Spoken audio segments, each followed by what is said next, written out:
Obrigado pela vossa presença, pela minha parte, embora não seja a mim que me compete agradecer, a mim que compete independentemente de protocolos e destas palavras cera, mas de facto quero felicitar a Câmara de Abrantes por esta iniciativa e, sobretudo, além do resto, por ser uma iniciativa diferente, não é? Hoje, em Portugal, e nomeadamente promovido por câmaras, há imensos encontros culturais, sobretudo de ordem literária. Na sequência, não é para me gabar de um a que eu estou particularmente ligado, numa das minhas terras, que é as correntes descritas na Póvoa, mas este, de facto, é totalmente diferente e eu acho que é um belo exemplo para não se discutir só ou debater, ter só encontros com escritores, que às vezes são ótimos, outras vezes são chatos, mais ou menos, não são só eles, mas... E o que é interessante com muitos é eles falarem de si, do seu percurso, falarem do mundo, das coisas, e este é de facto um acontecimento diferente, portanto eu felicito a Câmara e por ter começado a organizar e por agora ter retomado outra vez, felizmente presencialmente.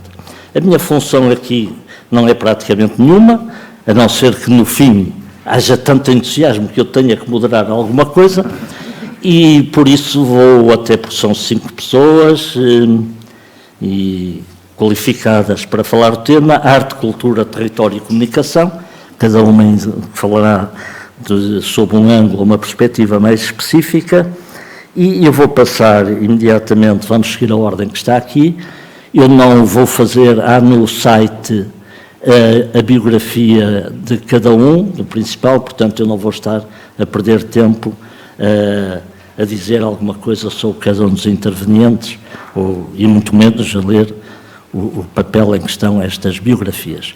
Portanto, começamos com o Carlos Coelho, que nos vai falar de marca de Portugal, poesia e economia. Esta é uma coisa, poesia e economia, que eu gostaria muito de ouvir, e eu sei que ele é um especialista em comunicação também.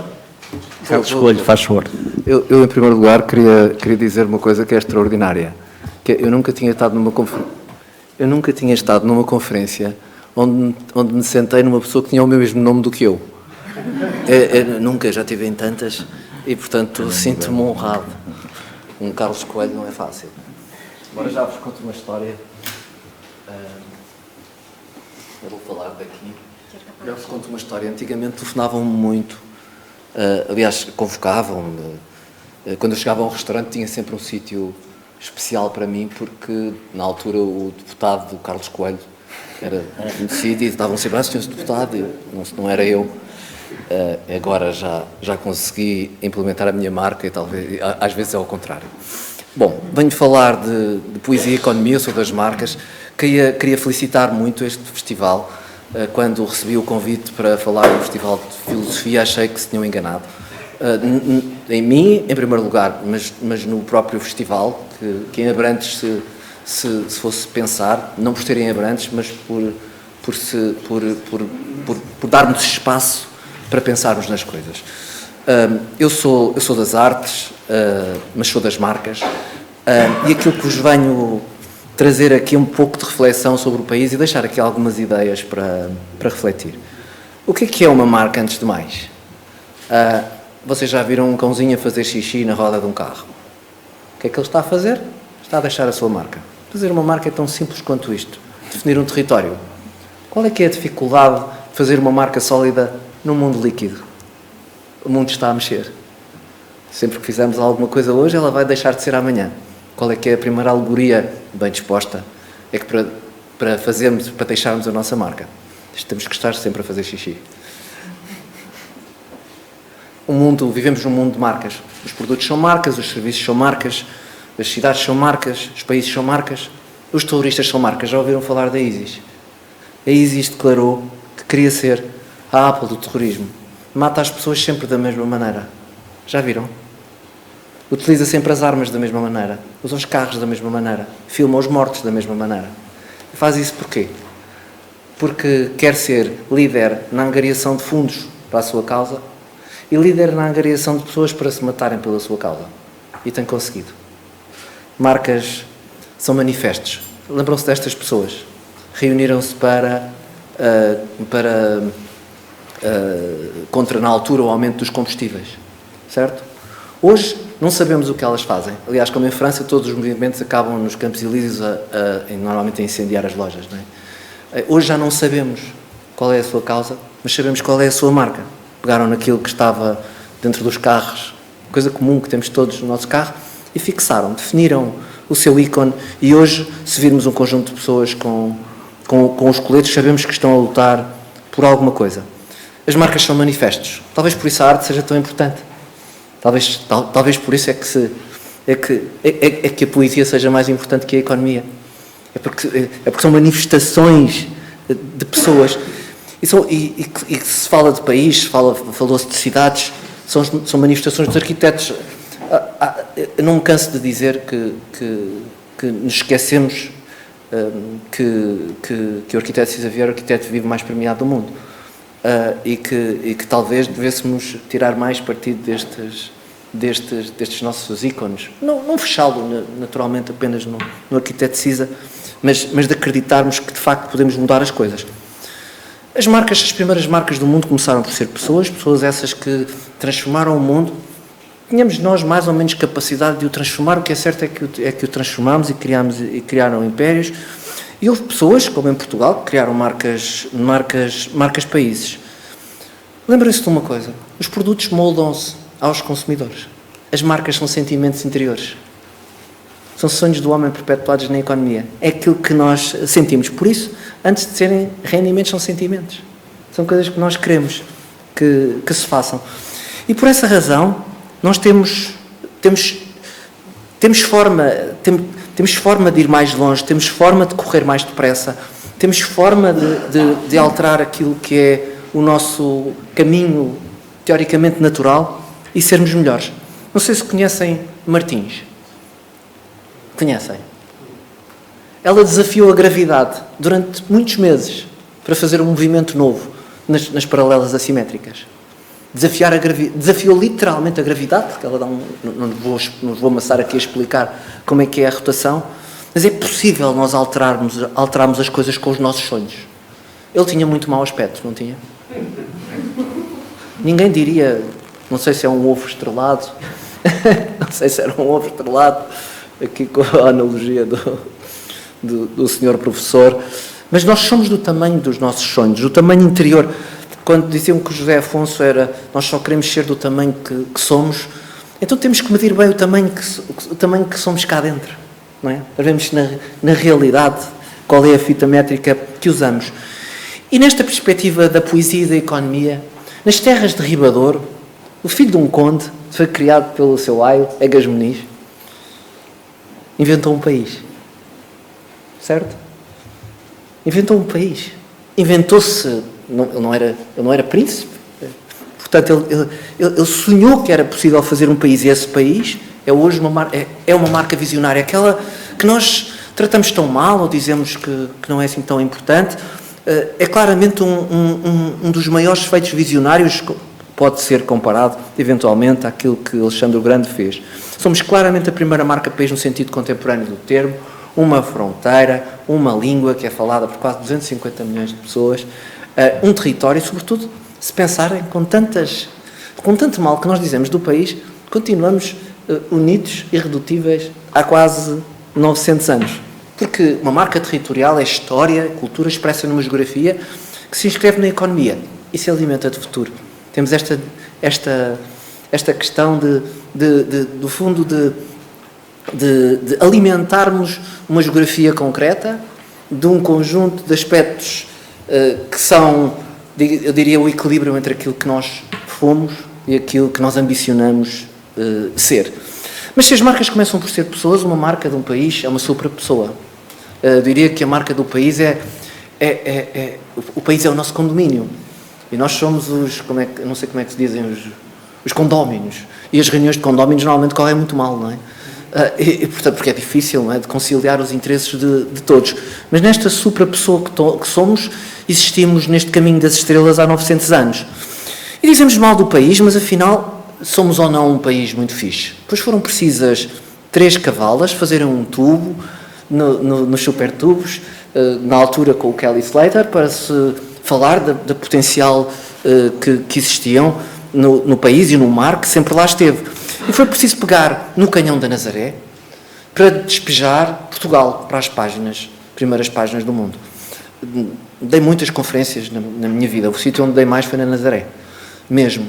Porque na altura, antes disto, tinha uma colaboração com a Câmara da Nazaré, e onde o mar estava ligado à fome, pobreza, tristeza,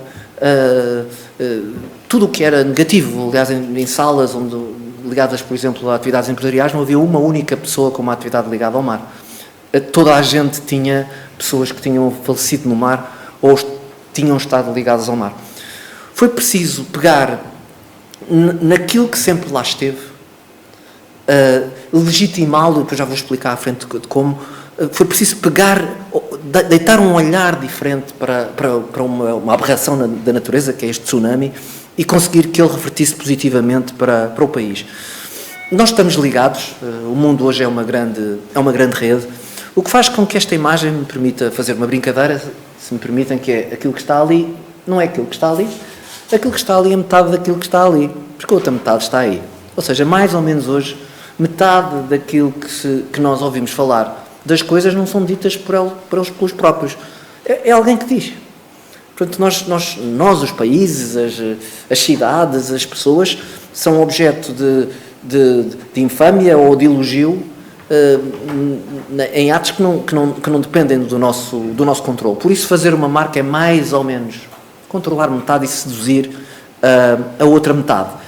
Isso desta perspectiva do país, uma coisa que me é muito cara, e aqui em Abrantes, creio eu que ainda mais, não que o Romeu seja daqui, talvez a Julieta seja, precisamos de olhar para o nosso território, para os nossos recursos endógenos e perceber o que estamos a fazer com eles.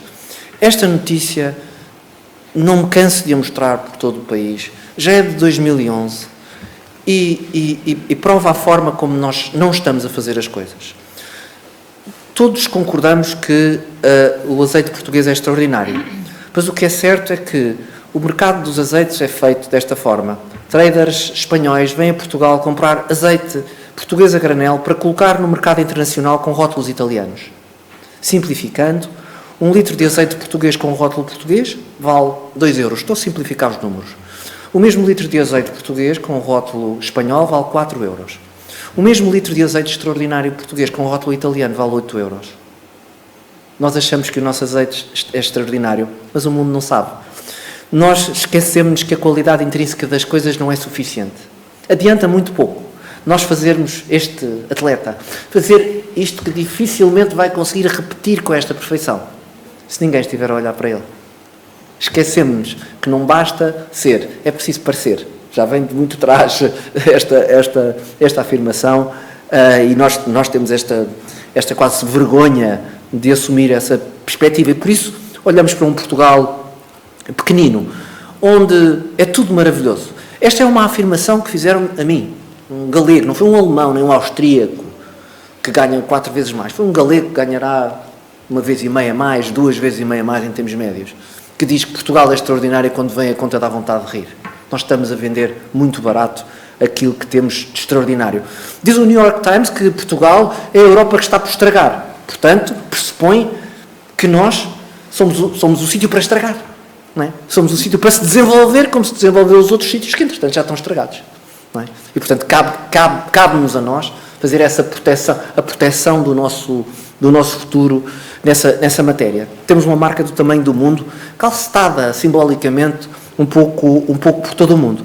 E por isso precisamos de um país com marcas de propósito, não é com marcas a brincar. Precisamos de sentir onde é que regionalmente, nacionalmente, estão os nossos fatores de diferenciação, na medida em que talvez sejamos um dos países do mundo com mais passado para dar ao nosso futuro.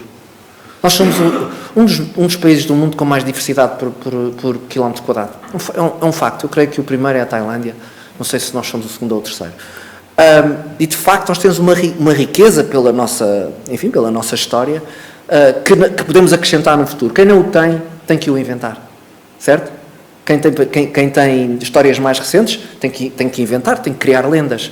Nós temos muitos aspectos que que podemos realçar. Temos é que procurar outros caminhos e outras velocidades.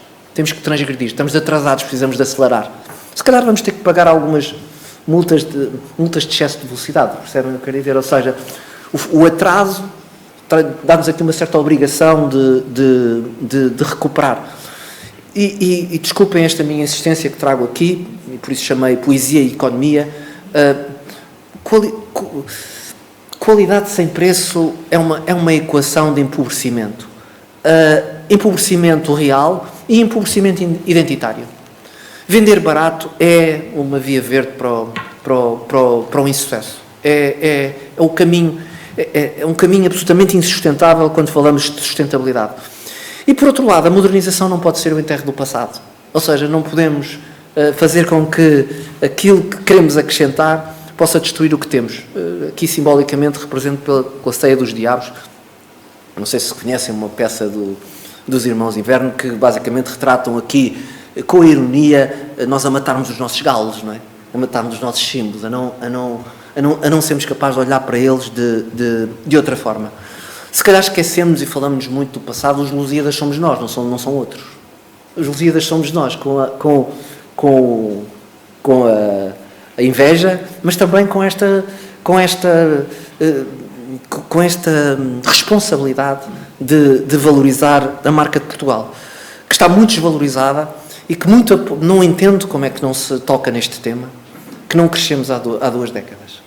Há 2 décadas que o país permanece, do ponto de vista do desenvolvimento, igual. Aparentemente diferente, mas na realidade igual. Mas, no entanto, temos tudo para ser uma das 10 marcas de país melhores do mundo. Temos mesmo, é um facto. Não sou eu que sou mais otimista. Se analisarmos uma série de fatores, sobretudo em termos de soft skills, aquilo que se procura de bem-estar, de simplicidade, de qualidade de vida, que hoje é muito valorizada.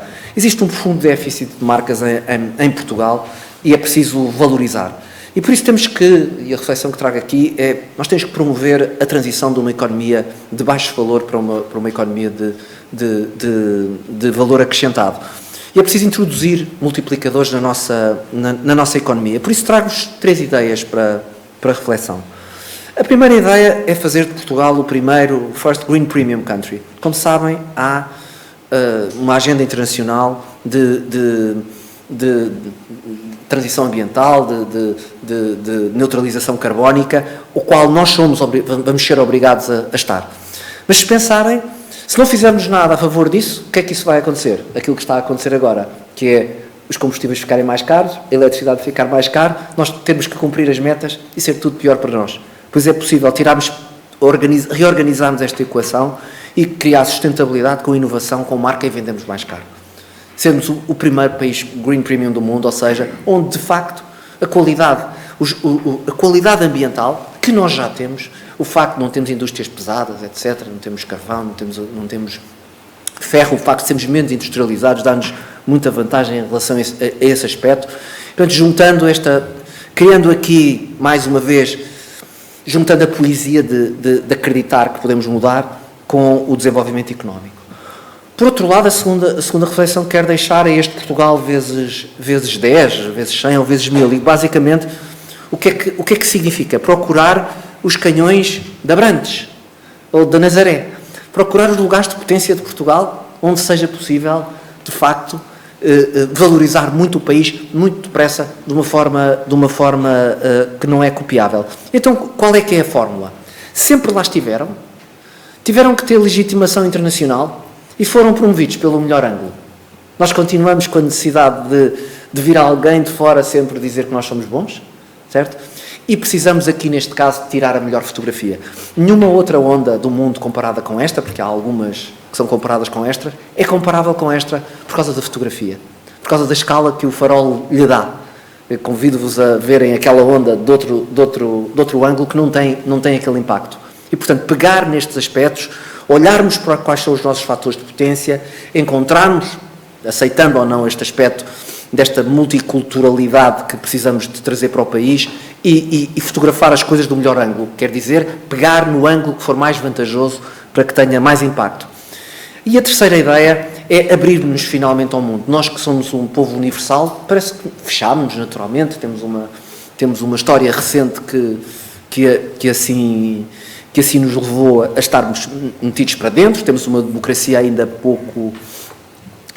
não adulta, mas precisamos de trazer para Portugal, precisamos de pessoas e mais do que apenas as pessoas, precisamos de assumir esta vocação universal, traduzida por abertura, multiculturalidade e qualidade de vida sustentável, para que seja possível fazermos de Portugal uma grande marca.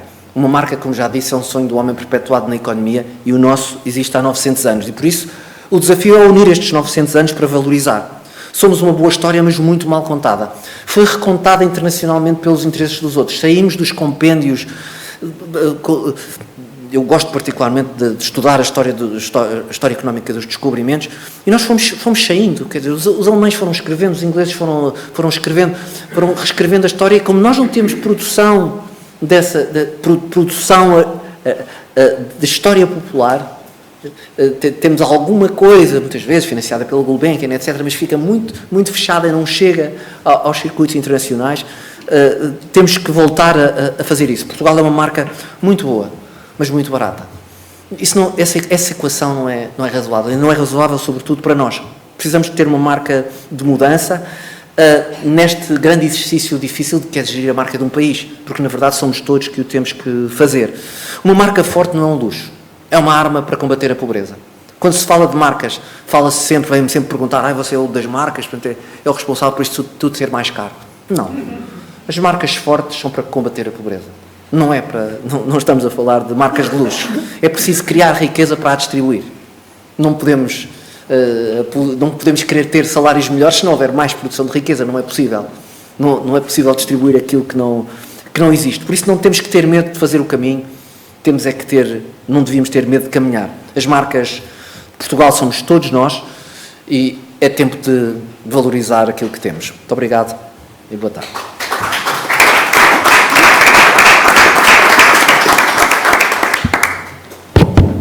Muito obrigado.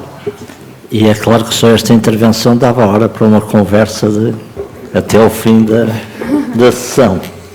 E passo para o José Maçãs de Carvalho, meu coimbrinha como eu, mas ele doutorado, eu não, e que nos vai falar sobre a arte no lugar da comunicação, e penso que, portanto, numa perspectiva muito diferente desta.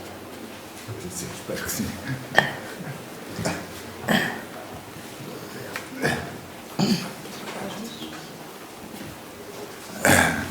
Boa tarde, muito obrigado pelo convite, agradeço imenso poder estar aqui e poder falar um pouco também do meu trabalho artístico, não é? Porque, enfim, tenho várias atividades e uma delas que termina, ou tem terminado todas as outras, é o meu trabalho artístico. Aliás, consegui só ouvir o final do debate da mesa anterior e pensei exatamente que deveria ter estado na mesa anterior, porque, enfim, as matérias de que venho falar tem uma relação muito mais intensa com o urbanismo e a transformação social, etc. Não é? De qualquer modo, até porque algumas das obras, 3 projetos que eu vou mostrar, que penso que podem permitir colocar depois 4 questões que talvez sejam do interesse geral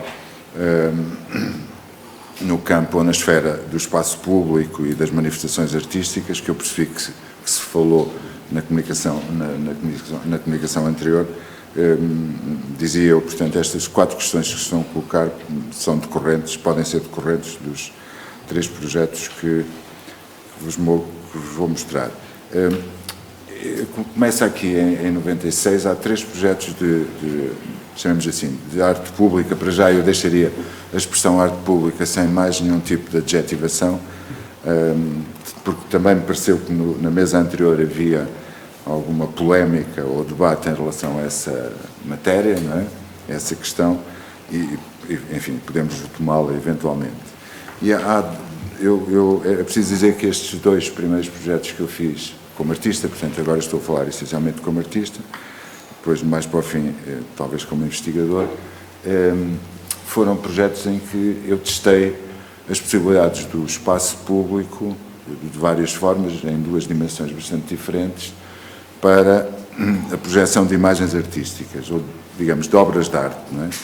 É preciso dizer que estes aconteceram em Macau, período, lugar onde eu vivi até 98, entre 94 e 98, e é preciso dizer também que o espaço público asiático é muito diferente do espaço público europeu, não é?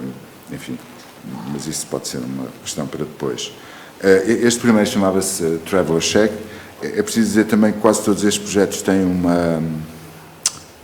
têm uma dimensão, parece-me que têm uma dimensão política, todos eles, alguns de uma forma mais óbvia e mais literal, outros pela forma como interferem no espaço urbano,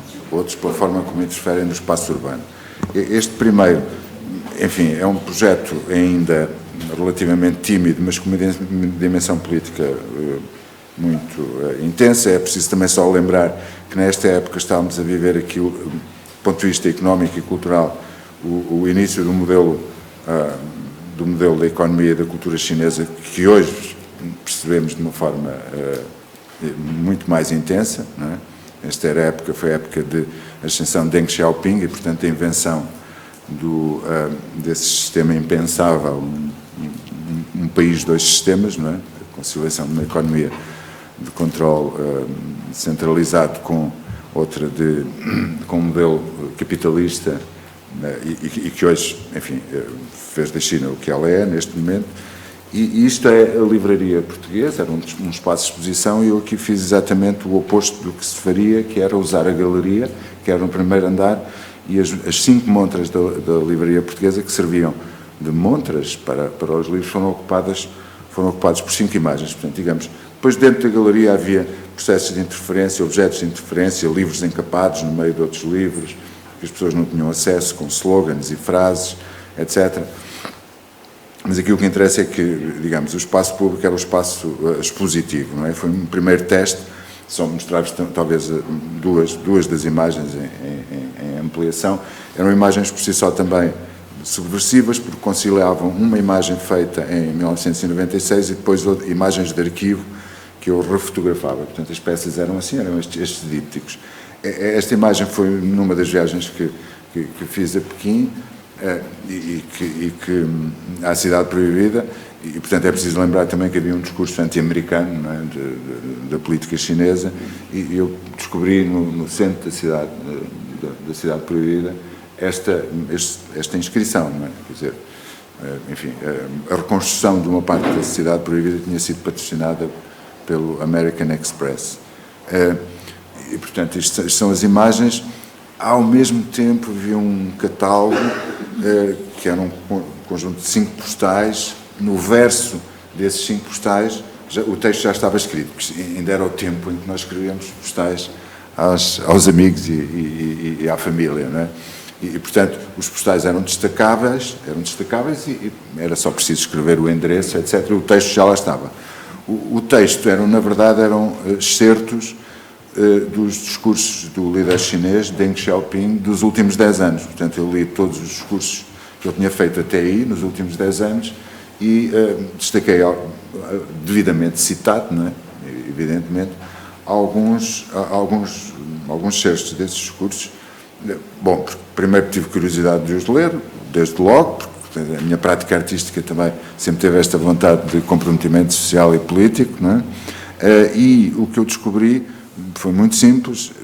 Também relembro que na altura, em Portugal, vivia-se um governo social-democrata, chamemos assim, com um senhor que se chamava Aníbal Cavaco Silva, e o que eu descobri assim muito de repente é que o discurso, não havia grande diferença entre os discursos de Deng Xiaoping e um discurso social-democrata, não é?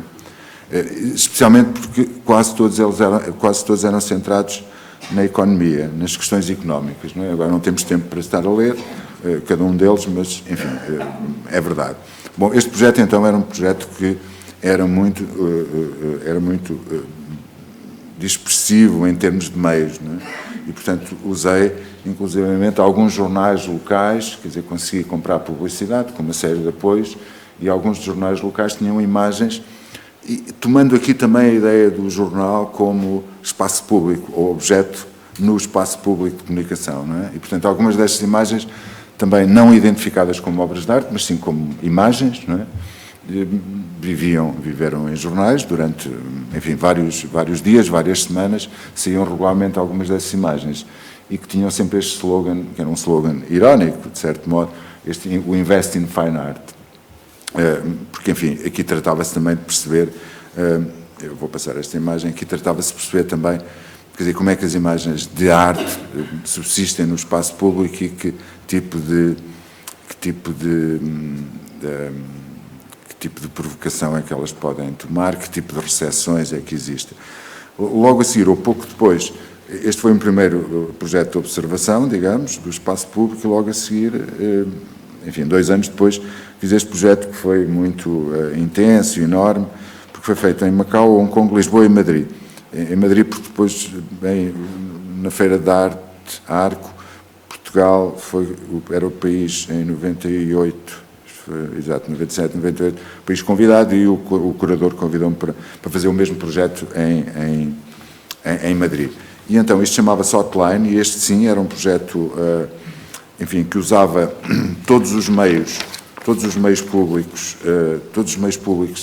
da publicidade, enfim, em Macau, todos, de uma forma intensa, desde autocarros até aos barcos. Não é? Sabem que a ligação, então, agora também se faz por terra, mas então a ligação para Hong Kong, que era ainda é a grande cidade ali, digamos, satélite, eu ia dizer satélite, é ao contrário, Macau, que é uma cidade satélite de Hong Kong, e portanto os barcos eram tão usados como, enfim, eram muitíssimo usados para fazer, e portanto também nestes suportes publicitários havia sempre imagens desta hotline, no aeroporto, e portanto, em alguns dos casos também usava, portanto, no fundo, usava os suportes publicitários, não é? Do espaço público, e subvertendo as suas regras, tentando subverter de alguma maneira as suas regras, enfim, quer nas imagens em si, na construção das imagens, usando imagens banais, ao contrário da maior parte das imagens ou fotografias que são usadas na publicidade, são sempre imagens muito sofisticadas, muito específicas. Eu usava sempre imagens banais e uma linha telefónica, um slogan, estava-me a esquecer, o slogan é muito importante porque apropriei-me de vários slogans e, portanto, temos que perceber que toda aquela região é uma região anglófila, não é? O inglês é a língua franca e, portanto, por isso é que eu usei sempre o inglês e eram sempre slogans que estavam a circular na altura de marcas muito conhecidas e eu tive sempre intervenções no próprio slogan. Por exemplo, este era um slogan de uma campanha de um relógio que dizia "Success is a mind game" e eu transformei para "Success is a body game", etc, etc. Não é? E, portanto, estas imagens foram estavam a circular, depois também foram feitas em Lisboa, uma grande campanha nos suportes publicitários, nos MUPIs de Lisboa, eram cerca de 60 pósteres. Aqui, neste caso, estávamos a iniciar a emergência de internet, havia uma página também que foi criada e, portanto, as pessoas podiam interagir. Aqui a mesma coisa também, os slogans. Depois, em Espanha, em Madrid, a dimensão foi diferente, deixou de existir os MUPIs e passaram a existir essencialmente cartazes. Não é? Fizeram cerca de 3.000 cartazes, muitos deles iguais, como veem ali, foram espalhados pela cidade. Havia uma linha telefónica, uma hotline, não é? O projeto chamava-se assim, porque havia uma linha telefónica, neste caso em Macau, com atendedor de chamadas, cuja mensagem dizia "Tell me something that I don't know". E, portanto, as pessoas tinham as mais diversas... Ou seja, a ideia era tentar perceber se os mecanismos publicitários, os mecanismos de comunicação de massas e de publicidade podiam funcionar de alguma maneira. Claro que funcionavam, o que havia no fim, digamos, era um processo deceptivo, não é? As pessoas ficavam muitas vezes decepcionadas e manifestavam-se de uma forma ou de outra. Mas, no fundo, estes 2 projetos desenvolver um projeto que é este que eu queria comunicar convosco, com uma forma mais intensa, em 2001, integrado numa iniciativa que se chamou Lisboa Capital do Nada, cujo principal obreiro foi Mário Queiro, que me parece que até estava previsto estar aqui nesta iniciativa e que tem aqui um livro que se chama Arte e Cidade, um livro que refere esses e muitos outros projetos, que é um manual importantíssimo de intervenções no espaço público, e por convite do Mário Queiro integrei esse projeto que se chamava Lisboa, Capital do Nada. Fui um dos artistas e o meu projeto chamou-se Porque é que existe o ser em vez de nada, em 2001. E eu continuei a usar os processos de mediatização, usando essencialmente o mobiliário urbano e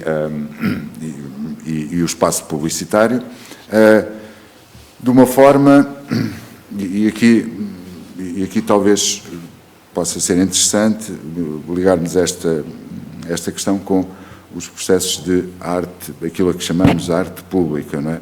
E aquilo que ainda se ouviu, que eu consegui ouvir no final do debate, a partir da ideia de que tipo de arte pública é que devemos falar, e essencialmente quais são os projetos que são colaborativos e aqueles que são feitos sem a atenção do outro, não é? E aqui o que aconteceu foi, e o meu processo de trabalho, houve quem escrevesse que, enfim, estava próximo do artista enquanto produtor, do artista enquanto etnógrafo, enfim, que são conceitos que estão mais ou menos estabilizados na sociologia da arte e na filosofia da arte, como alguns saberão, mas não vale a pena agora falar. Mas o que eu acho é que, enfim, o processo de trabalho é muito próximo do processo das ciências sociais, não é? Isso eu não tenho dúvida nenhuma, não é? E perante este desafio, e é preciso dizer-vos que este projeto foi feito em torno de Marvila, o bairro que toda a gente conhece por Chelas, e que nesta época, nos anos 2000, era um dos bairros mais estigmatizados e mais problemáticos da cidade de Lisboa, e portanto a cada um de nós foi feito um desafio de intervenção, não é? E o que eu pensei a partir, deste desafio e das primeiras visitas ao bairro é que era tido como um bairro de bandidos, não é? Aliás, normalmente o que se dizia é que mesmo as perseguições policiais acabavam em Marvila, acabavam em Chelas. E depois eu também tentei perceber porquê, e o que se dizia é porque a própria malha urbana e arquitetónica permitia que isso acontecesse, não é? Permitia que, digamos, a polícia nunca conseguisse apanhar as pessoas, porque as zonas urbanas e arquitetónicas, que eram de tal modo labirínticas, permitiam essa fuga. E, portanto, eu parti deste princípio de que, quer dizer, não poderia haver só bandidos em Chelas, não é? Obviamente, não é? Como em lado nenhum. E, portanto, fui à procura das pessoas que eu chamei na altura heróis do cotidiano, aquelas pessoas, pelo que faziam, podiam ter que deveriam ter um devir comunitário. Enfim, trabalhei junto com a Junta de Freguesia e outras estruturas sociais, nomeadamente também a paróquia, não é? Havia, na altura, a paróquia era dirigida por um frade franciscano, que me introduziu também no meio, e, portanto, fiz regularmente, durante 3 meses, ia regularmente, e, portanto, fui conhecendo as pessoas. Para o quê? Para, a dada altura, fazer uma espécie de, e usando outra vez os processos de seleção muito próximos da publicidade e muito próximos da comunicação social, no sentido de poder selecionar uma série de pessoas que pudessem ser representativas desta ideia, deste devir comunitário. E, portanto, o processo culminou, no fundo, já vão perceber como é que foi feito, culminou com uma sessão fotográfica, um mini-estúdio que montei no centro paroquial, depois de ter feito a seleção das pessoas, e a seleção das pessoas era feita a partir de uma conversa entre elas e a partir do que elas me diziam que faziam, do ponto de vista, e que tinha uma repercussão comunitária.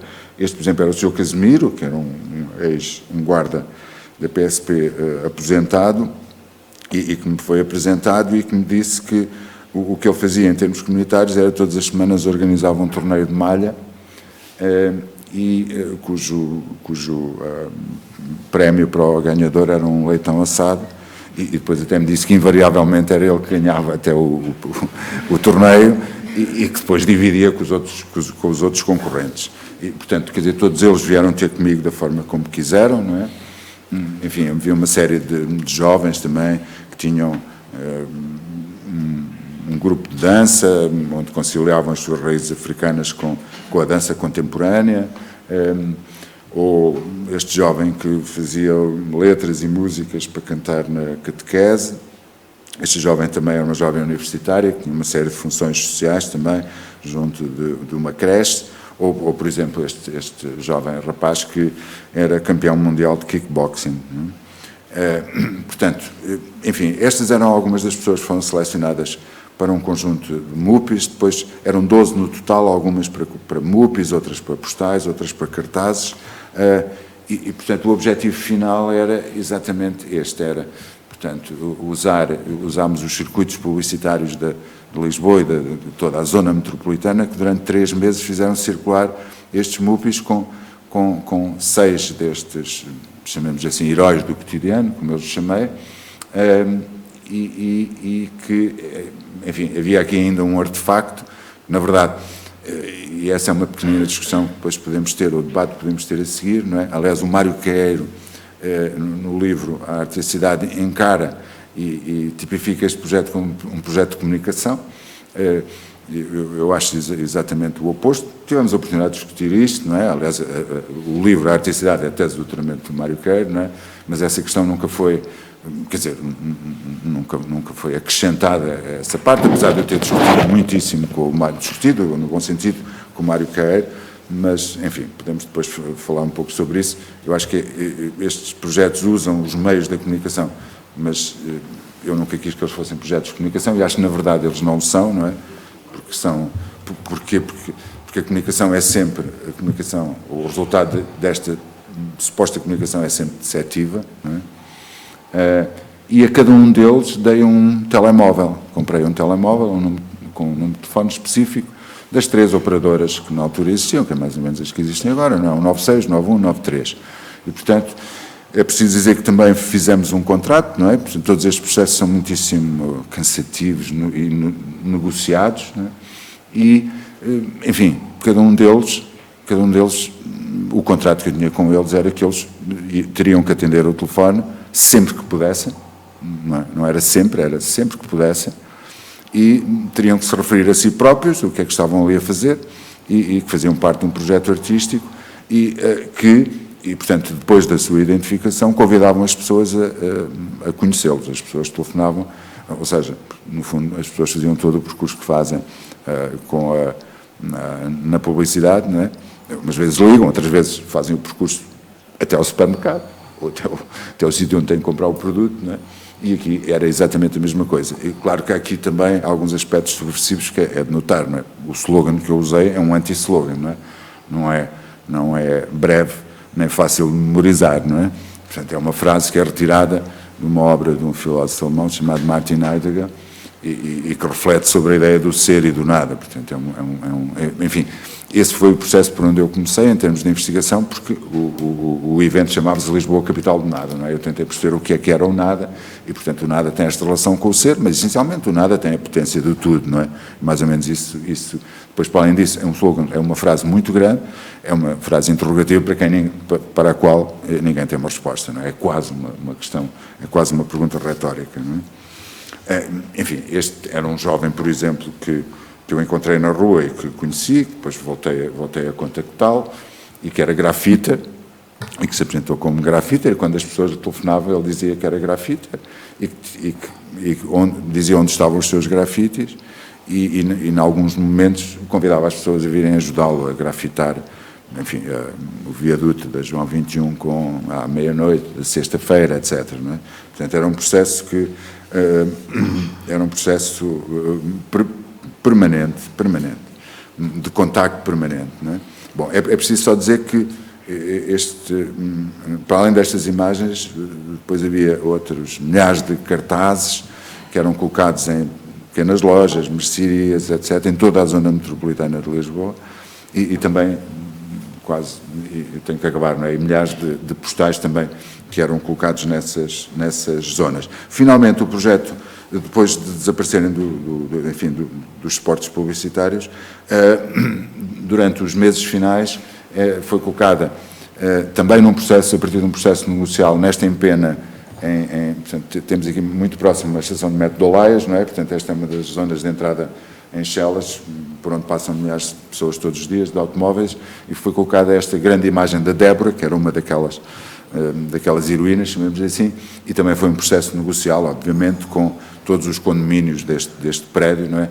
E portanto, foram dadas aos condóminos 5 hipóteses e eles é que votaram, os condóminos votaram, enfim, na imagem da pessoa que queriam, e aqui desapareceram os outros slogans e numa tentativa, numa afirmação de uma máxima singularidade, não é? Com esta tautologia de eu sou a Débora. Bom, então eu vou ficar por aqui, eu gostava só de finalizar deixando 4 questões que me parecem importantes quando falamos de arte pública e arte no espaço público, não é? A primeira questão é como é que os artistas se podem colocar no espaço público mantendo uma distância saudável, quer do consenso, quer do choque das vanguardas, Também a questão do espectador, o seu distanciamento ou a sua implicação, esta ideia da proximidade entre obra e fruidores, dizendo que, com o Malcolm Miles, que a arte pública pode ser, antes de mais, um encontro silencioso com o tecido urbano. Dentro desta reflexão, ele também diz que é preciso perceber que não há um público em geral, essa ideia de um público em geral é completamente falsa, não é? Há diversos, uma grande diversidade de públicos. Depois dizer também que, e aqui já deixo uma questão talvez para discussão futura, e que me parece que pode afinar a discussão sobre a arte pública e chamar alguns destes projetos, enfim, que são filiados noutros projetos de outros artistas, obviamente, ao longo da história da arte contemporânea, e falámos de uma arte pública crítica versus uma arte pública celebrativa, não é? Por exemplo, eu acho que é muito mais operativo pensarmos a partir desta dicotomia e depois deixarmos de pensar que, termos a ilusão de que é possível criarmos processos identitários coletivos com as obras de arte pública de hoje, não é? Quer dizer, era possível com os monumentos, e aí sim os monumentos tinham, quer dizer, como disse o Fernando Bates Sobreira, muito bem, eram obras de arte, mas tinham essencialmente um efeito comunicacional, um valor comunicacional, político, claro, porque reificavam um momento do passado, não é? Portanto, são estas 4 questões que eu deixo em aberto e agradeço a vossa paciência e peço desculpa por ter demorado tanto.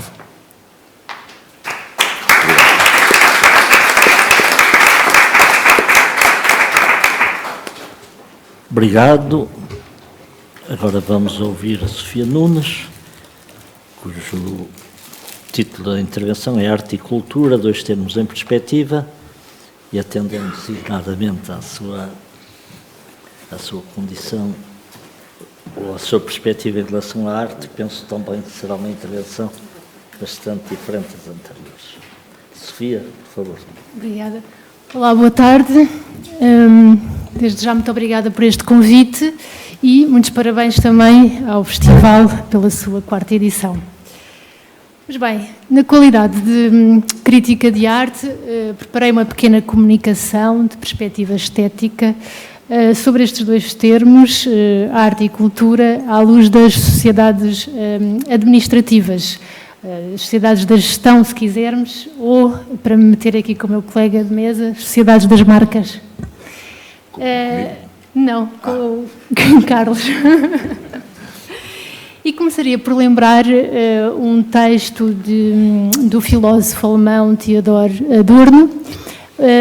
O texto intitula-se Cultura e Administração, foi escrito em 1960, já tem umas boas décadas, levanta muitas preocupações anteriormente tratadas com o seu colega Max Horkheimer, desde 1945, escreveram e assinaram em conjunto um fabuloso livro sobre o paradigma da cultura da indústria, integrado no título Dialética do Iluminismo. E creio que este texto que vos trago hoje destaca-se justamente por intuir de forma quase, como é que diria, quase visionária mesmo, uma questão que não parou de crescer de lá para cá e que nos diz não há cultura sem administração. Pois bem, ao aceitar esta situação como um dado constitutivo da modernização das sociedades, Adorno vai desmistificar um certo idealismo alemão de influência kantiana que tendia a definir e a interpretar o termo cultura em oposição à administração. Para esta tradição alemã, a cultura configuraria algo mais elevado, puro, intocável, não adaptado às considerações técnicas e ideológicas sobre as quais se estruturam as relações funcionais das sociedades. Ora, Adorno vai contrariar esta visão, afirmando que a cultura não subsiste à margem dos enquadramentos sociais. Prova disso é que a administração tinha efetivamente penetrado na cultura. No preciso momento em que a cultura se institucionalizou numa esfera social de ação específica, dirigida para bens específicos, culturais, artísticos, entrosou-se nas formas de organização geral das sociedades modernas ditas administrativas. Mas Adorno vai também dar conta de um segundo aspecto não menos importante e que se relaciona com este que acabei de descrever. Constata o autor, então, que as técnicas de administração, o planeamento, a departamentalização, a separação de trabalho, a precisão, a eficiência, a racionalização dos meios em função dos fins, não existem separadas das forças materiais e económicas, pelo que o sentido estruturado e organizado conferido às instituições pela administração seria conduzido em última análise por finalidades económicas, independentemente da natureza de cada instituição. Como tal, à semelhança de toda a instituição administrada, também a cultura, no seu estado de desenvolvimento moderno, passou a tender para a expansão. Expansão qualitativa, através do incremento e da multiplicação de equipamentos culturais, e expansão económica. Mas o problema para Adorno não era tanto a presença em si da administração no interior da cultura, até porque os padrões sofisticados de desenvolvimento requerem sempre organização. O seu motivo de preocupação maior prendia-se com o facto de a administração sobre a cultura representar algo essencialmente heterónimo, violento e instrumentalizador sobre a especificidade do artístico tutelado pela esfera cultural. Argumentava o autor a este respeito: não importa a forma que tomar, a cultura mede-se por normas não inerentes a si. Normas que em nada se relacionam com a qualidade do objeto, apenas com padrões abstratos impostos de fora. A possibilidade lucrativa, de mais-valia económica do objeto artístico, ganhava então terreno sobre o seu suposto valor estético. Ora, Marcel Brotars, um artista belga conceptual, fundamental para a história das neo-vanguardas, não podia estar mais de acordo com o diagnóstico traçado pelo filósofo alemão. Não que os dois se conhecessem, mas porque a sua obra artística tocou em muitos destes aspectos e interrogou justamente o poder da administração no interior da instituição museu. Mas não se ficou por uma análise apenas económica. Ele interrogou também o papel da administração no interior do museu a partir do plano discursivo, da ideologia da linguagem. E, como exemplo, gostaria de lembrar o seu famoso projeto intitulado Museu d'Art Moderne, Département des Aigles. Um museu ficcional que foi dirigido pelo próprio artista, não tinha coleção permanente, nem espaço fixo, contou com 12 secções organizadas pelo seu diretor artista Marcel Brotars e que foram apresentadas entre 1968 e 1972. Ora, a primeira apresentação pública do museu foi em casa do artista, em Bruxelas, em setembro de 68. Perante uma plateia de convidados, Brotars faz um discurso de inauguração sobre a violência institucional e a violência poética, enquanto poder da alteridade que assiste à arte. E mostra também a primeira secção do seu museu. Mas não vai mostrar obras de arte, não vai mostrar pinturas, não vai mostrar esculturas, vai mostrar apenas reproduções de obras de arte, neste caso dos grandes mestres do século XIX, Ingres, Courbet, David e por diante. Vai pendurar postais na parede e projetar slides dessas mesmas obras sobre caixas de transporte de obras de arte vazias.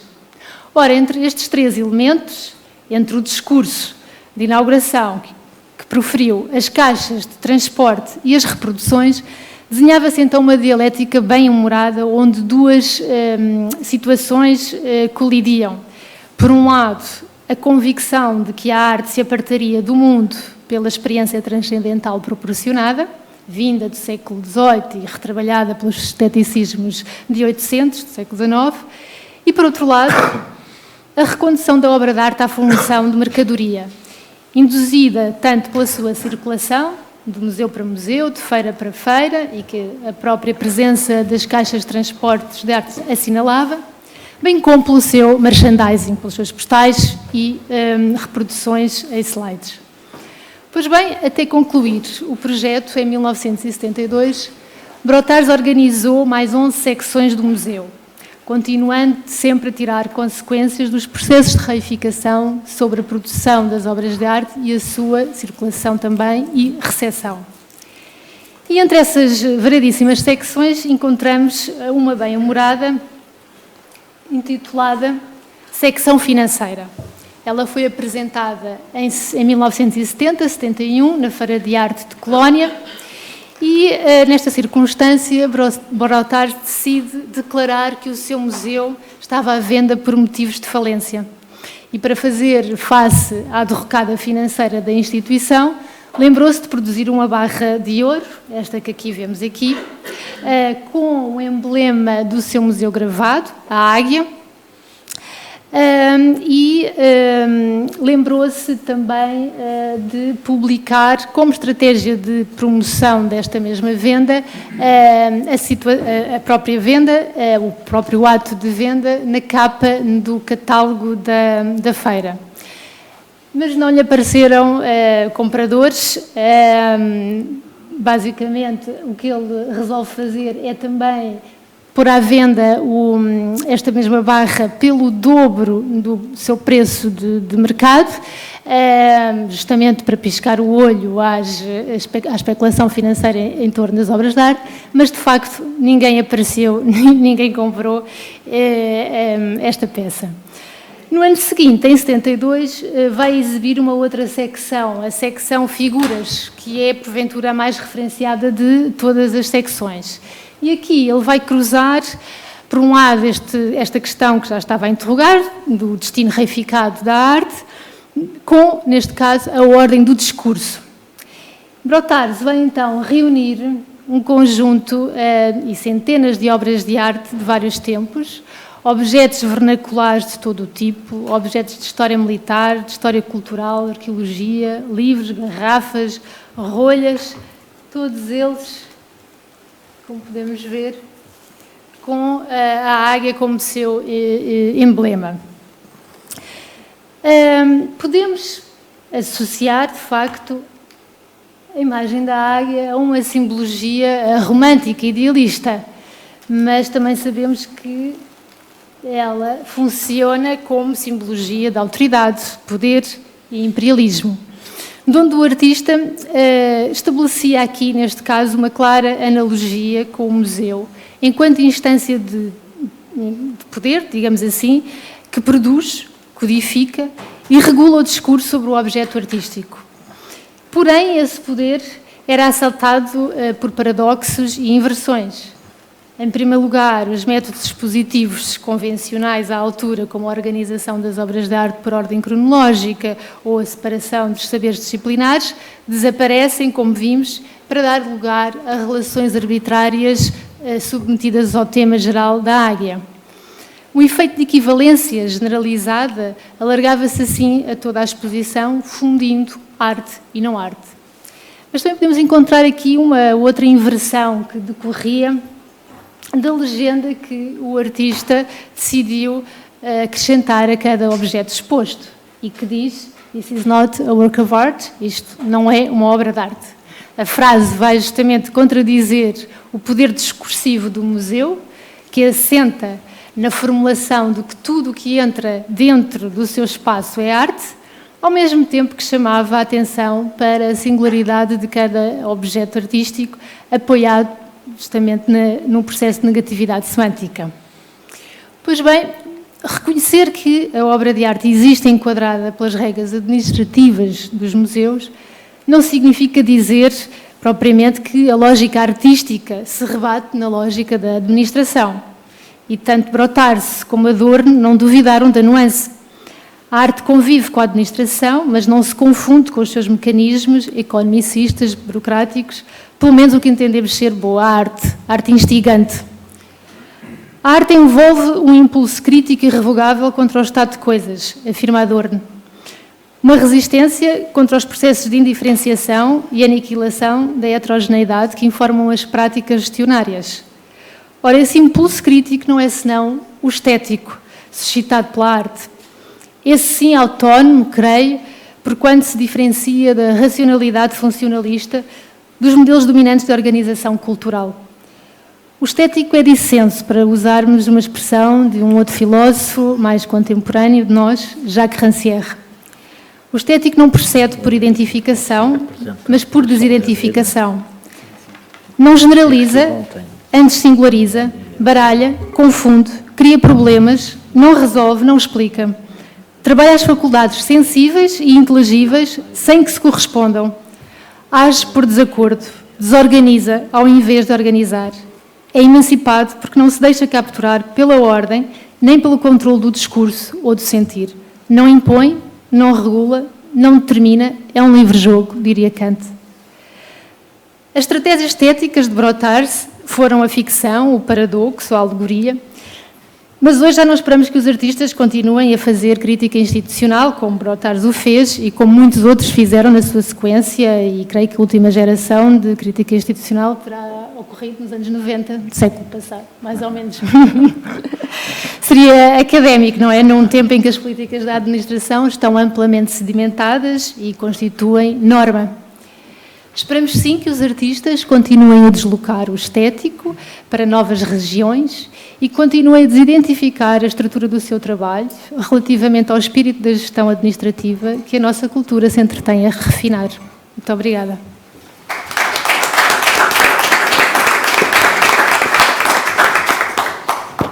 Obrigado. E então, continuando, e dentro desta diversidade, penso que uma vez mais teremos uma abordagem diferente, que é o João Dias, que ao contrário dos anteriores intervenientes, julgo que não é também universitário, mas só artista visual. Faz favor. Eu vou passar para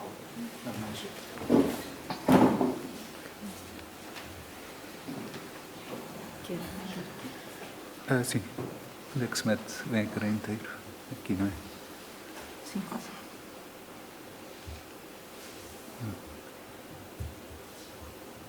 Se calhar tem que ser visualizado. Ok. E como é que muda?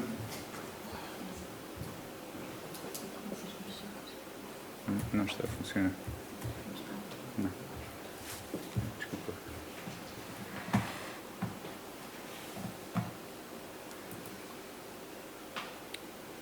Deve ser essa apresentação de diapositivos, não? Aqui? Não. Aqui é bem pequeno. Apresentação de diapositivos. Exato. Olá, boa tarde a todos e muito obrigado pelo convite. Eu não estava à espera, confesso. Já várias pessoas disseram isto. Posso tirar a máscara, não é? Ok, muito melhor. Já várias pessoas disseram e agradeceram o convite à Câmara de Abrantes e eu reitero essa afirmação porque é uma honra estar aqui e é incrível ver esta sala cheia e tantas opiniões e tantas ideias a serem trocadas aqui. É uma coisa que não se vê não se vê com facilidade e penso que seja caso único. Eu venho falar-vos na perspectiva de criador, porque sou artista plástico e mesmo entre várias áreas, da pintura, escultura, movo-me um bocadinho para a arquitetura também, ou seja, na perspectiva do criador, mas também na perspectiva de quem convida outros a criar.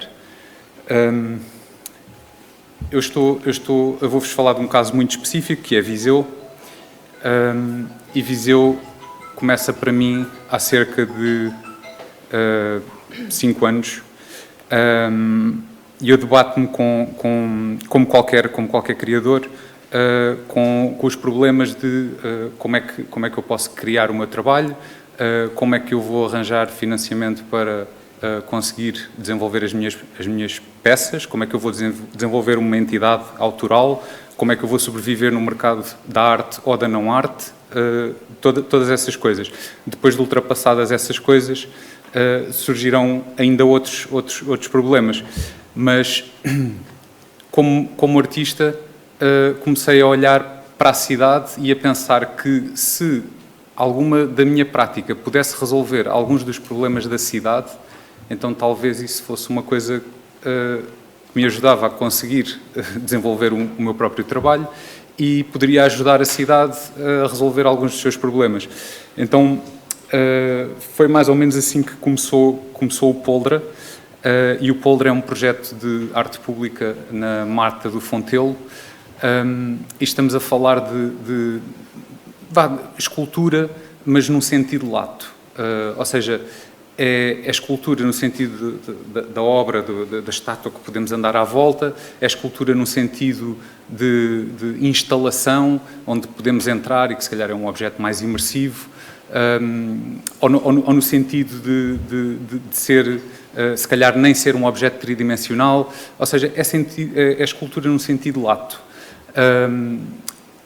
E com uma outra vertente, é que a Mata do Fontelo é um sítio incrível, com uma envolvência natural descomunal, e sentimos-nos inspirados por aquele lugar. Só que este lugar tinha um problema. Quem conhecer Viseu, esta mata fica ao lado do estádio do Fontelo, onde obviamente se praticam modalidades esportivas, e depois tem as piscinas e tem mais outro pavilhão de basquete e tem campos de ténis, várias coisas. Mas a mata não é utilizada para outra coisa senão para desporto, para eventos desportivos, que aconteciam assim 2 ou 3 vezes por ano.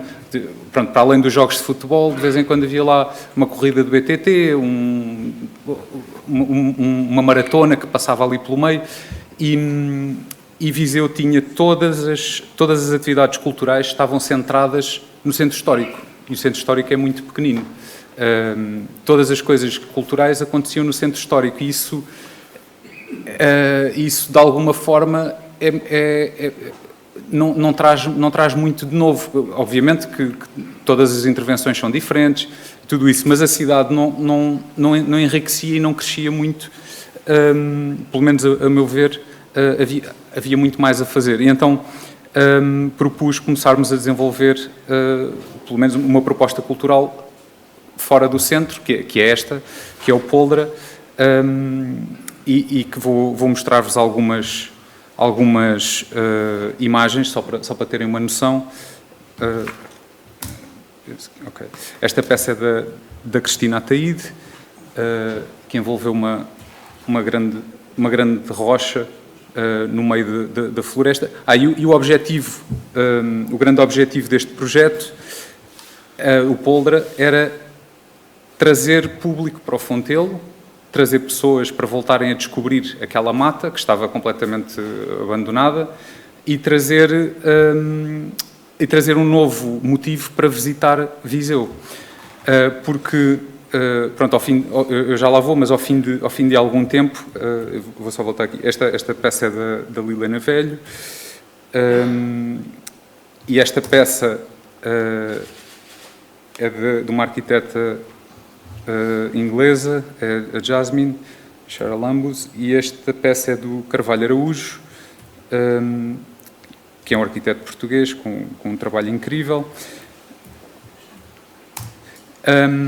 E como podem ver aqui, desculpem-me se andar muito para trás e para a frente, estas peças que vos mostrei estão, de alguma forma, integradas com a própria mata do Fontelo.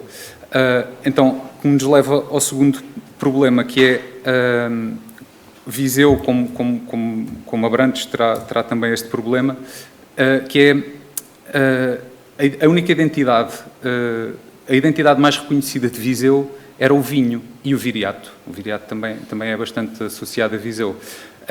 Mas isso são coisas que, quer dizer, podem ser marcas, não é? E devem ser reforçadas, mas não são as únicas coisas de interesse em Viseu. Viseu tem imenso potencial e a maior parte do potencial, pelo menos a meu ver, é o espaço natural, porque aquilo tem zonas como as termas de Alcafaz, ou os Moinhos do Dão, ou as zonas de São Pedro do Sul. São zonas com uma envolvência natural incrível, caminhos que se podem fazer e zonas junto ao rio que se podem descobrir, que se calhar não se tem em mais nenhum sítio. Então, por esta razão, trazer artistas a Viseu para desenvolverem peças, a pensar em Viseu e a fazê-los estar em Viseu durante cerca de 10, 15 dias para desenvolverem as peças e estarem em contacto com a população e com os artesãos e com as comunidades, é um projeto que acabou por se consolidar. Esta peça aqui está, obviamente, visualmente integrada com o resto com as cores dos ramos e das folhas que se encontram aqui à volta. Esta peça tem uma série de nichos e que criou uma espécie de ritual em que as crianças que vão a um parque cá aqui perto acabam por passar na peça, ir lá colocar ramos e folhas a preencher os buracos. Depois, supostamente, os pedaços de terra também começam a germinar outras plantas. Então, tornou-se quase uma peça de culto a quem vai visitar este espaço. Esta peça aqui é também uma peça que está integrada e está feita com materiais do próprio Fontelo e com madeira daqui da região e, obviamente, muito bem aceito pela fauna ali presente. Porque o Fontelo tem vários pavões e esquilos e outras espécies. A peça do Carvalho Araújo é também uma peça, ou seja, é uma escultura no sentido que não é uma escultura impositiva, é uma peça que está integrada com a envolvência natural. Nós podemos passar por ela e nem dar conta que lá está. Mas depois, quando se descobre, obviamente, porque existem aqui duas, agora não consigo, existe uma do lado de baixo e outra mais acima, que preenchem esta praça. E estão feitas com um revestimento que é feito com a própria terra deste local. Depois a seguir a isto, pronto, desenvolvemos também há outras propostas mais arriscadas, com mais material. Esta é do Zini Wang, esta é da Signe Ferguson e do Thanasis, que são dois arquitetos. Um é dos Estados Unidos e o outro é grego, e trabalharam em colaboração. Esta é uma peça do Pedro Pires, esta é uma peça que foi muito destacada no primeiro ano, porque trazia aquela relação política dos imigrantes que estavam a fugir nos barcos e a morrer, não é? E então esta peça vinha trazer um bocado essa situação, esse olhar para Viseu. Desculpem.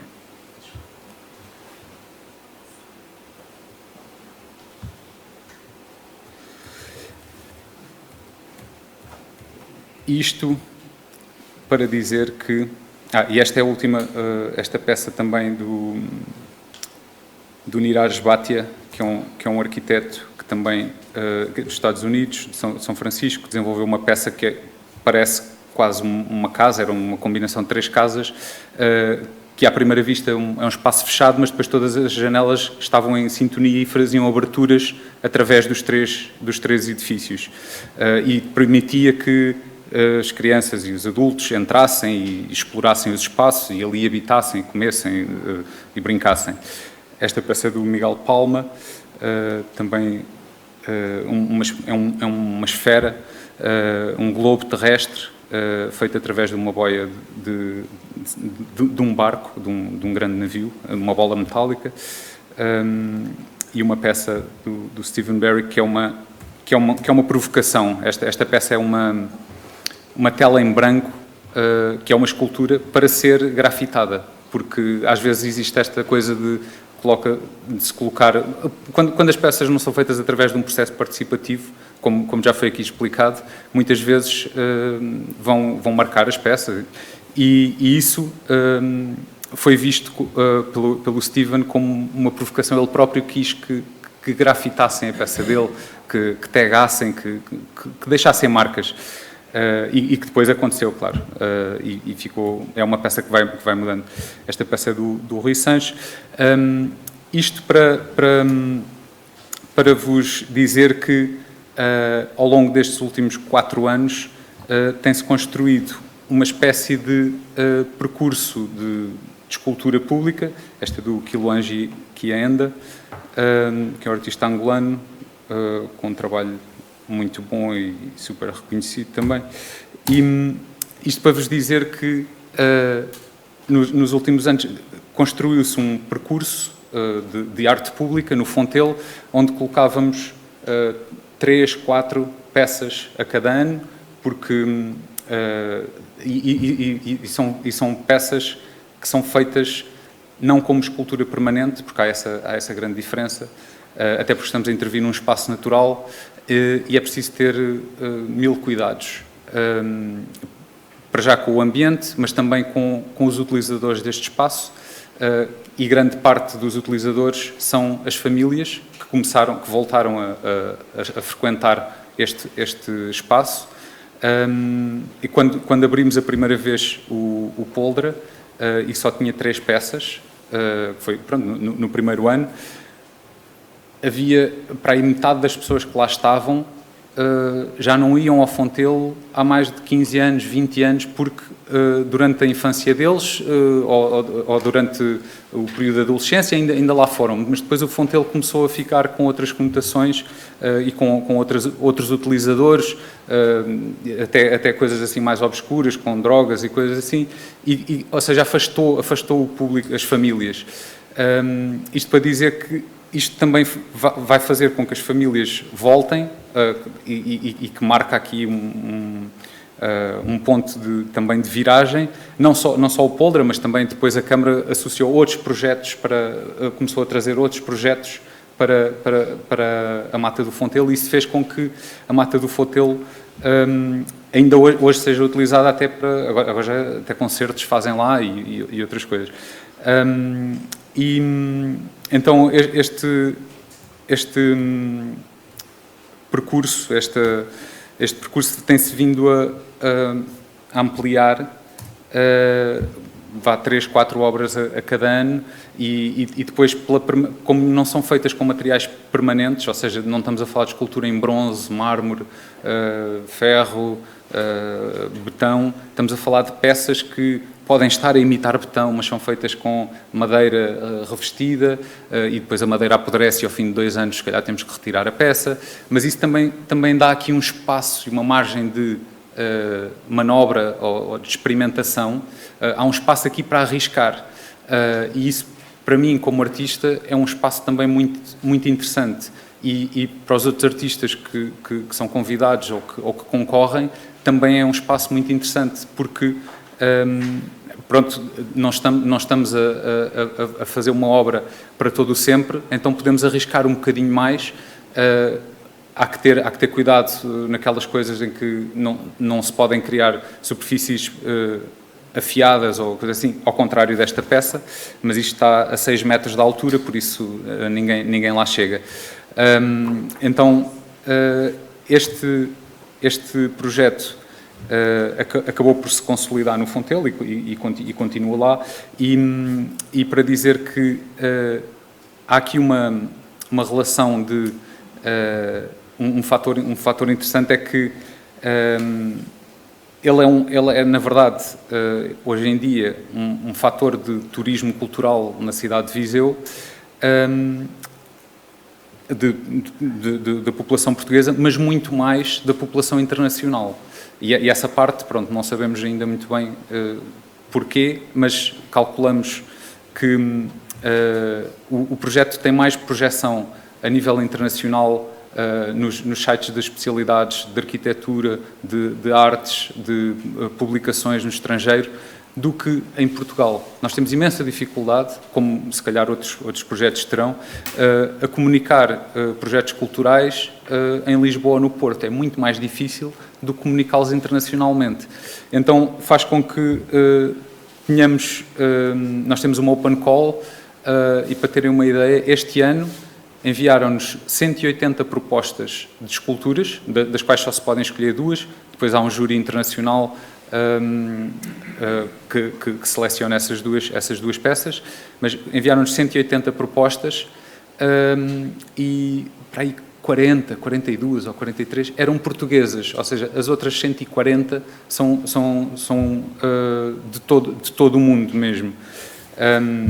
Pronto, isso é um motivo de orgulho, mas ao mesmo tempo é uma coisa que também nos faz pensar por que razão é que nós não conseguimos comunicar tão bem dentro do nosso país. E isso também, pensamos que é porque não há muito espaço para a cultura em nenhum meio de comunicação. Há mesmo muito pouco espaço. E então, se fossem a comunicar os projetos todos, teriam que abrir mais espaço para a cultura. Como a cultura não tem espaço, só comunicam talvez os projetos mais importantes e pronto. E os que estão mais próximos, o que é natural e também é legítimo. Eu ia mostrar-vos também, ou seja, outra parte que é um pensamento de escultura para além disto, que é, aqui estamos a intervir sobre o Fontelo, mas eu acho que a escultura deve intervir sobre a malha urbana, de uma forma super sensível, porque da mesma forma que estas peças são pensadas, eu não vou estar aqui a falar de todas, mas da mesma forma que estas peças são pensadas à volta do contexto visual, do espaço que existe, do contexto social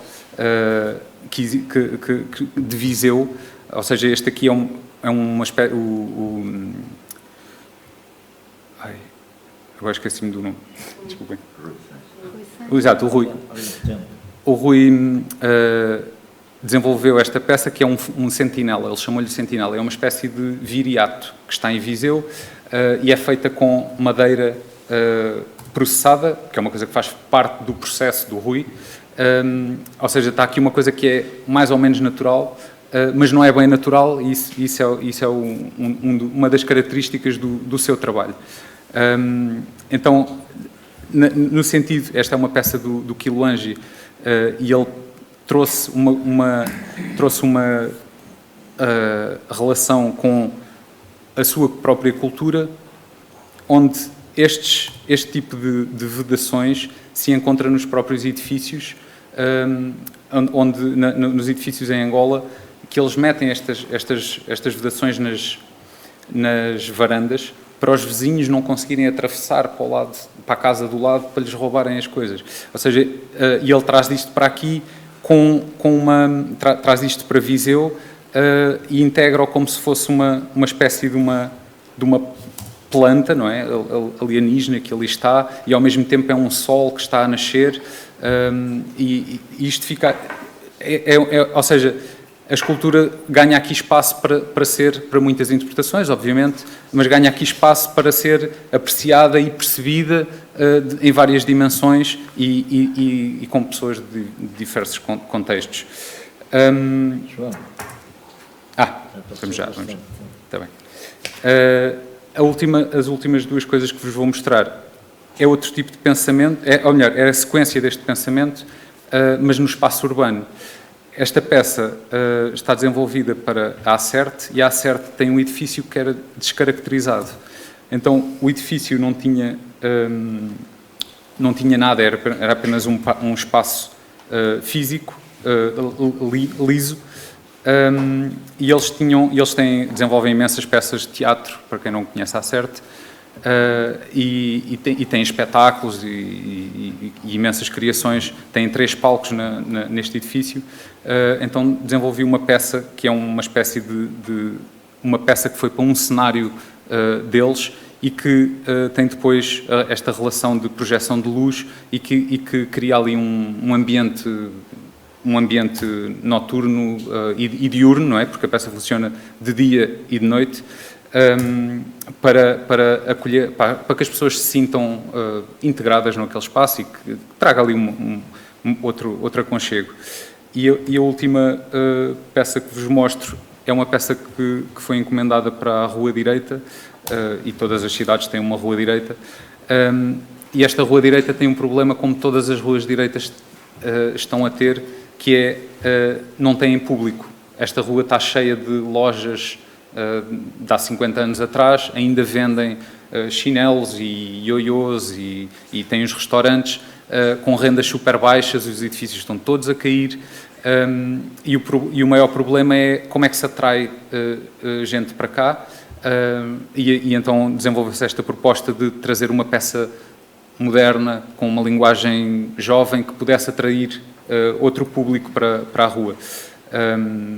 E também funciona de noite, e entretanto depois o nosso presidente faleceu, como devem saber, em Viseu, e agora está outro presidente, e então não sabemos ainda como é que as coisas vão funcionar. Pronto, é isto.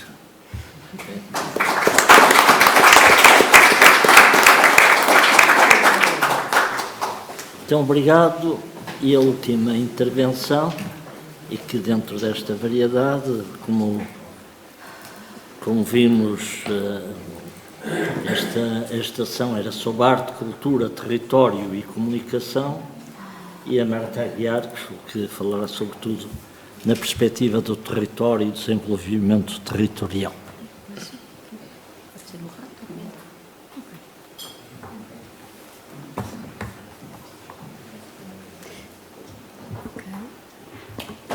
Ok. Muito obrigada, antes de mais, pelo convite, e muito obrigada a todos pela presença. Portanto, vou apresentar o projeto Experimenta a Paisagem, neste ponto de vista da criação e da comunicação. O projeto Experimenta a Paisagem foi um projeto desenvolvido entre 2019 e 2021 e parte de um contexto muito particular, que é impossível não começar por aí. Parte dos incêndios de 2017 e, a partir daí, de todo o contexto do plano de revitalização do Pinhal Interior, no qual este projeto se insere com o financiamento da DG Artes. Portanto, é neste contexto de uma proposta para a cultura e para a criação que arranca um projeto que, pela especificidade do escritório, parte logo para a transformação territorial como grande âncora. Mas eu hoje vou deslocar-me desse papel e vou-me juntar-me à Sofia, que há um bocado já apresentou o projeto, parte do projeto também, e juntar-me à questão do processo da criação de cada uma das obras de arte. Portanto, tratou-se de um projeto de transformação territorial ancorado nas obras de arte, na paisagem, permanentes, e sobre cada uma delas tentar ter um olhar e uma reflexão sobre o sentido desta cocriação, de uma criação em coletivo, por mim, a Sofia e a Mariana. E, portanto, vou passar então a este olhar sobre, no fundo, é sobre processos de criação, de comunicação e de apropriação de cada uma das obras, conduzido por uma série de interrogações, não é? A primeira é como é que pode a criação artística intensificar a experiência de um lugar e, em particular, a experiência estética desse lugar. E talvez indo um pouco mais longe, como é que pode conduzir a uma apropriação, a uma significação num tempo longo, não é? A longo prazo. Portanto, interessa refletir como é que este processo criativo pode ser aprofundado, pode ir mais longe no sentido de concretizar o objetivo de, a partir de uma experiência de um lugar, do conhecimento desse lugar, de uma percepção da sensibilidade desse lugar ou do lado sensorial da experiência desse lugar, concretizar uma forma concreta, um material, que produza, não é, de alguma forma, uma impressão definitiva, que produza depois uma outra experiência de um lugar recriado. Ok. Está sem som? Se tiver, era melhor, senão vai fazer muito barulho. Não. Ok. Tem. Ok. Pronto. Muito bem. Portanto, o Experimento da Paisagem é um projeto de transformação territorial a partir da recriação de recursos endógenos da paisagem. E neste projeto, em concreto, começou com o cortiçado Artefest, o recurso endógeno é o da usufruição da paisagem. E, portanto, foi desenvolvido com os 3 municípios de Proença Nova, Oleiros e Sertã, e teve este ponto de partida da usufruição, no sentido com a intensificação da arte pública permanente. E o instrumento, portanto, é este o instrumento, não é, da arte. E cada uma das obras tem este objetivo de mediar, de comunicar de alguma forma, valores da paisagem cultural e da paisagem geográfica. E, portanto, fomos vendo, nesta pequena apresentação, as 5 obras de arte: Farol dos Ventos, Magma Cellar, O Véu, a Moongate e a Menina dos Medos, e esses 2 grandes eixos do projeto da transformação territorial com o envolvimento da comunidade. Ok, aqui acontece isto.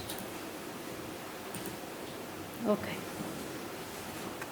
E, portanto, temos esta questão do ponto de partida de onde, que obrigou a olhar para o território de outra forma e que em muito marcou, e que marcou todo o processo de desenvolvimento e de abordagem ao território e de encontro de um território queimado, abandonado e, sobretudo, esta questão do abandono. Muito bem. Portanto, e vamos começar por 2 obras de arte que têm como elemento comum a crista quartzítica da Serra das Talhadas. De um lado, em cima, temos o Farol dos Ventos. Um pouco atrás temos a Torre de Vigia, que agora foi refeita e redesenhada pelo Cisa Vieira. E no outro lado, descendo a encosta e chegando perto das portas de Almourão, temos então a Menina dos Medos no meio do Ocreza. O elemento central destas 2 obras é, portanto, a montanha. A montanha, a serra, o elemento de transição das terras altas. Ok. Está bem, obrigada. Das terras altas para as terras baixas. Portanto, a montanha é sempre referida por qualquer uma das aldeias que circundam a montanha e que se sentem parte, sentem-se vizinhos, há uma relação de continuidade, apesar de ser um obstáculo, é sempre referida como algo a alcançar, um obstáculo, fonte de riqueza, fonte de algo. É o elemento agregador. E na sequência, portanto, da Crista das Talhadas, a partir de São de Galego, mas também, pronto, do Monte da Senhora, das Rabacinas, e mesmo, portanto, este rasgo, não é? Este rasgo contínuo. Pronto, isto ficou fora de ordem, mas pronto, temos o farol e temos a menina. E aqui queria destacar, então, este monumento geológico que é esta crista, não é? Este rasgo contínuo, e que no fim torce ligeiramente e sugere como que uma cabeça, um momento particular. Em cada uma destas aldeias foram-nos contando histórias deste lugar em particular. É onde está a Cova da Moura, a Moura que transformava o carvão em ouro, histórias do túnel que eventualmente permitiria passar de um lado para o outro, não sabemos se existe esse túnel ou não, e memórias do garimpo do ouro, dos socalcos, das oliveiras, do tempo em que havia pastagem. E, portanto, a abordagem a esta montanha foi esta questão deste momento, desta interrupção e de sinalizar essa visibilidade de uma interrupção, de sinalizar, interromper e tornar visível essa mudança, esse movimento.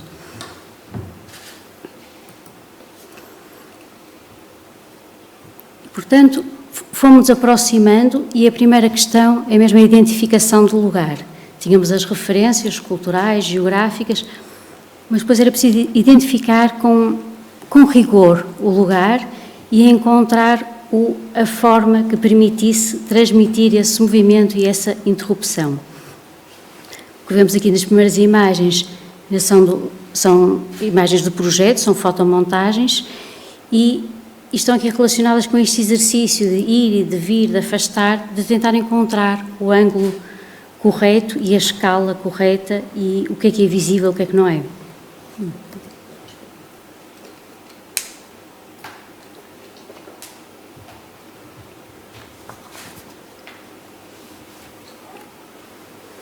Portanto, neste processo de criação, é simultaneamente um processo de criação e de montagem e de progressivo reajustamento.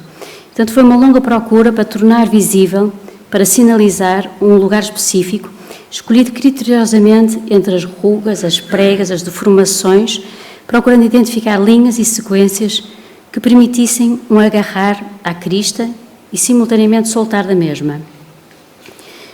E, portanto, a partir de medições de imagens de drone, chegámos a uma fotomontagem, mas foi só quando estávamos com os escaladores já no próprio local, que ainda conseguimos ver ali, que ao colocar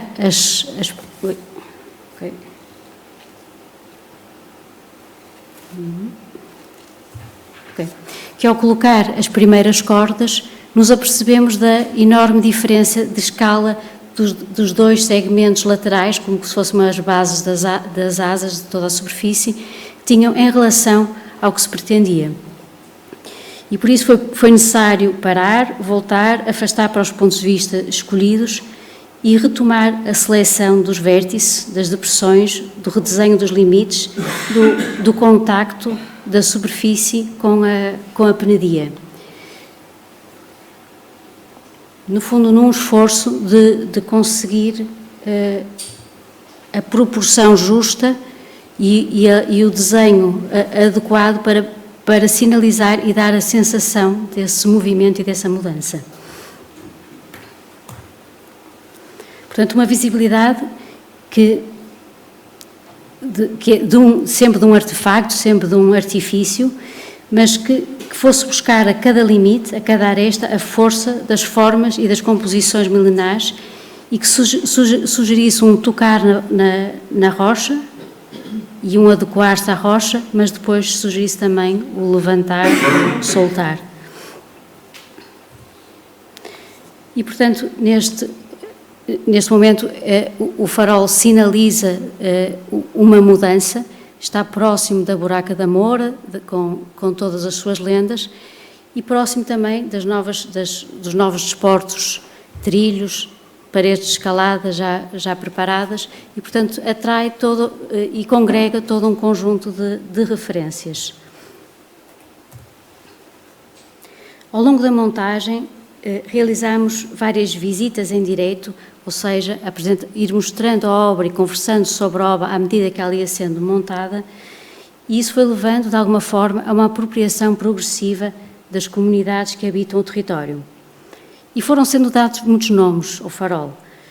E porque não arco-íris, e porque não laço, e porque não bacalhau, há sempre uma referência gastronómica em algum momento, e foram surgindo também sugestões, e a sinalética, porque é que não é de outra forma, onde é que pode ser colocada, e evidentemente a entrega da obra com um lanche. Há sempre um lanche, há sempre uma oportunidade também gastronómica. E aí, é interessante neste processo de comunicação, vai sendo progressivamente cada vez mais vocalizada a relação explícita com a serra, porque esta agora, a minha serra é a mais bonita, não é? E vai sendo vocalizado, verbalizado todas estas relações de valores. E surgindo até a pergunta, mas digam-me lá então, quem é o faroleiro? E com desenhos de oficinas da ATL, do Ciência Viva, muitas interpretações, muitas leituras do que é que são as rochas, do que é o céu da Beira Baixa e o farol.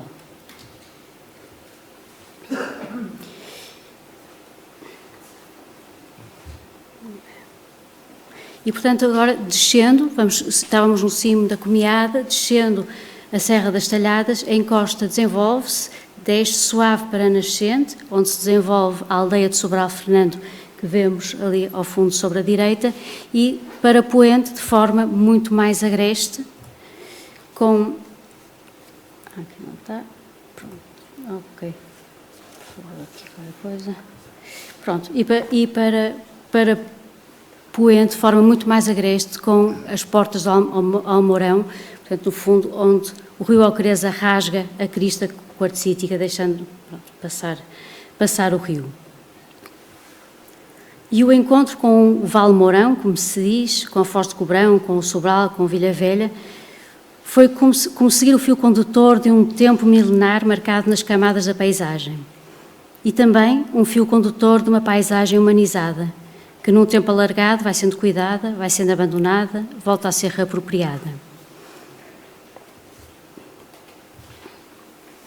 E no Sobral encontramos uma aldeia e uma associação que se desdobra em ações e atividades para melhorar, para embelezar a aldeia. Plantam árvores, plantam flores, canteiros, o forno comunitário é pintado, mas também de melhoramento do próprio território, com novos trilhos ou recuperando trilhos antigos e, sobretudo, lutando pela despoluição do rio.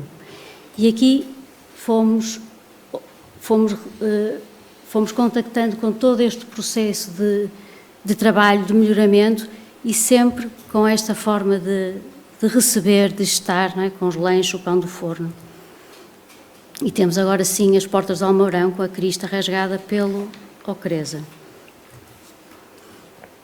E é desta contradição que no início de facto nos parecia quase que insanável. Os processos de criação têm fases duras, bem durinhas, e em cocriação também têm, ou até mais, que nasceu lentamente o fio condutor do processo criativo da Menina dos Medos.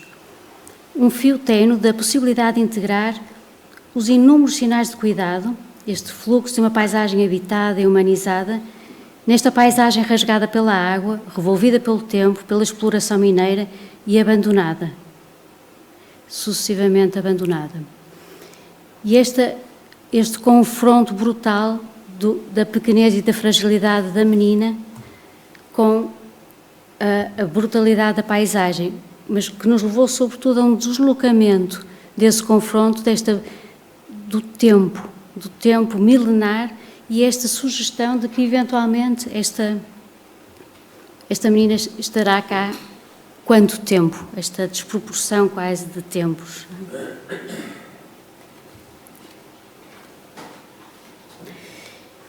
E a menina, portanto, surge assim como um elo, não é? Visível e delicado de uma possibilidade de humanização através do rio. E não podemos deixar de falar agora, então, deste trilho, o trilho da Menina dos Medos, que era um trilho que a própria associação já estava a recuperar, um trilho antigo, e que, a propósito disso, nos foram contando histórias de cada um dos lugares do trilho. As histórias foram registadas, gravámos em vídeo, e temos as tabuletas marcadas, que foram colocadas pela associação, com as várias histórias marcando os lugares das pessoas. No dia da entrega da obra, já não foi um lanche tão festivo, foi sim uma caminhada pelo trilho. Cada uma das histórias foi recapitulada, relembrada, a história daquele lugar. E terminou todo este dia da entrega da obra à comunidade, caminhada, com uma exposição no final das tapeçarias de Helena Fernandes, artista do Sobral Fernando, junto neste cenário magnífico das portas de Almourão. E vamos agora para a Sertã.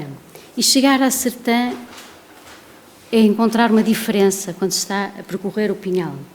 Porque, de facto, surge uma sensação de mudança, de transição, de facto, para o Médio Tejo, uma evidente relação com as terras baixas, mas também pela urbanidade. Entra-se na Vila da Sertã e sente-se uma certa urbanidade profundamente marcada pela vida do Parque da Carvalha, onde se juntam duas ribeiras. E o enquadramento paisagístico, o encontro das duas ribeiras e a ponte filipina criam, de facto, um contexto de encontro diferenciador. E, portanto, o Parque da Carvalha já foi terreiro, estava nos limites da vila, já foi terreiro, já foi espaço de feira e tem toda uma dinâmica de atividades e equipamentos e local também de festas. Mas a impressão que conduziu este processo criativo do véu, que se chama véu, a obra do Parque da Carvalha, foi sobretudo este encontro e cruzamento das linhas de água, do movimento da água e do movimento associados a toda esta circulação da água, às cotas, aos planos, a fragmentação dos reflexos e das cores das árvores, essas mudanças sempre em curso. E nesta experiência procuramos então uma ilusão de movimento para o lugar do açude. Porque o açude faz a transição para um novo limite da vila. No extremo do Parque da Carvalha, o açude liga já com a paisagem rural e faz, portanto, relembra esta nova transição da vila para o mundo rural. E procuramos, então, uma composição trabalhada e apurada no sentido de intensificar essa experiência do deleite, do gozo e da usufruição do cruzar de planos de reflexão, de confundir até os sentidos com a realidade que está à volta. E, portanto, um processo que exigiu, pronto, com enorme rigor, até pelo peso, pela dimensão, pela escala de cada uma das peças, o ajustamento dos ângulos de curvatura, das medidas, das rotações e da sobreposição, mas também a composição da espinha dorsal que define, não é, este movimento, esta curvatura.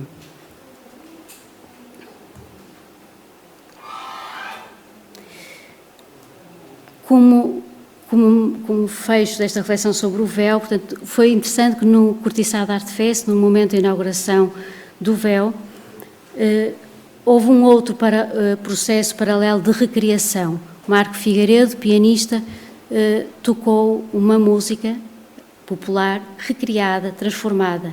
Portanto, num processo paralelo de criação artística, de transformação de valores que existem e que são, de alguma forma, comunicados de outra forma.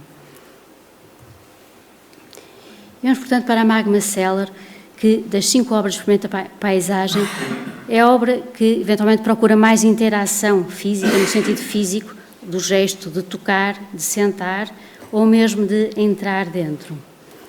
E chegar a Conqueiros e conhecer Conqueiros foi um processo de encontros, de festas, de imensos momentos de partilha.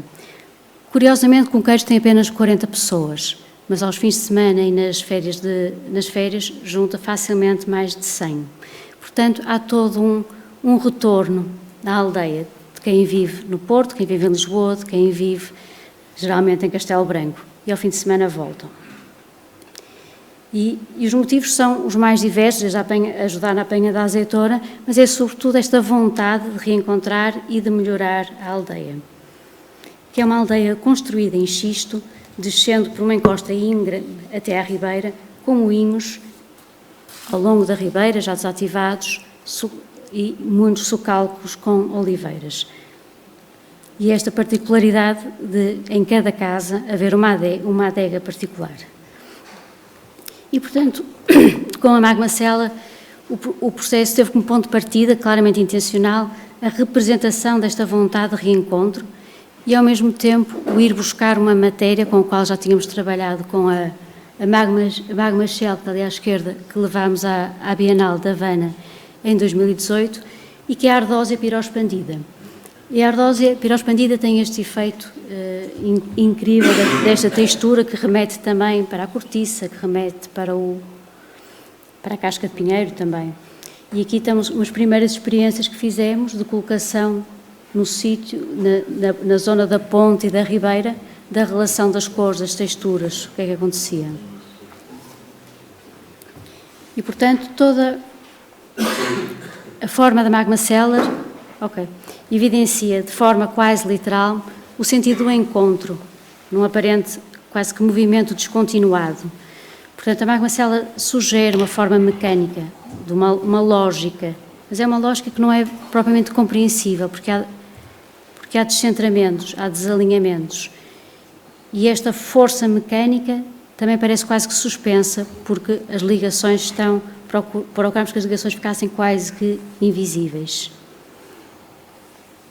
Portanto, há esta composição e desenho que reforça uma ilusão do movimento, uma ilusão mecânica e que redireciona o olhar sobre a paisagem que ora está ardida, ora está cuidada, e este olhar é direcionado neste sistema de peças, quase como uma rotativa, que cria muitas nuances, muitos movimentos. As peças todas do lado norte, que temos aqui à direita, estão mais abertas, com uma inclinação mais permite a entrada da luz, e do lado sul, desculpem, do lado aqui à direita, e do lado norte mais fechadas, portanto fazendo todo um movimento de luz e sombra que também confunde de alguma forma os sentidos para quem entra dentro da obra. Pronto, os trabalhos de ajuste para encontrar a forma mais adequada de colocar a luz LED, que permite que a peça à noite de facto ganhe todo um impacto que é necessário numa aldeia, não é? Em que tem um contexto, portanto, de vida e não de paisagem perdida. E para fechar a obra de Cunqueiros, com todo o dinamismo da aldeia, desenvolvemos uma série de workshops de estudo do xisto e ficou criada a marca de Cunqueiros para projetos em desenvolvimento. Termino então com a Moongate, que é uma obra de 2 metros. Ok, está bem. Termino com a Moongate, que é uma obra de 2 metros em resina, portanto, voltando aos materiais do Pinhal, sob a ponte do Oleiros. E em toda a região, todos nos falavam dos resineiros, alguém conhecia sempre um resineiro e de quando a resina era uma fonte de rendimento, mas também nos falavam das viagens do padre António de Andrade, um tal jesuíta que em tempos atravessou os Himalaias. E quando chegou, encontrou um território despovoado, abandonado, e espantou-se, maravilhou-se e muito árido. E ficou maravilhado no momento em que encontrou água e cascatas. E, de alguma forma, foi o mesmo que nos aconteceu quando chegámos a Oleiros, e a linha d'água trabalhada, com as margens bem delimitadas, os freixos, os choupos, as bétulas, foi o local escolhido às portas da vila de Oleiros para colocar a Moongate como um sinal de entrada num espaço diferenciador, de mistério, eventualmente, com todo um processo de... A Moongate quase que se sugere uma entrada num sítio e à noite transforma-se totalmente com a iluminação. Pronto. E termino. Pronto. Muito obrigada.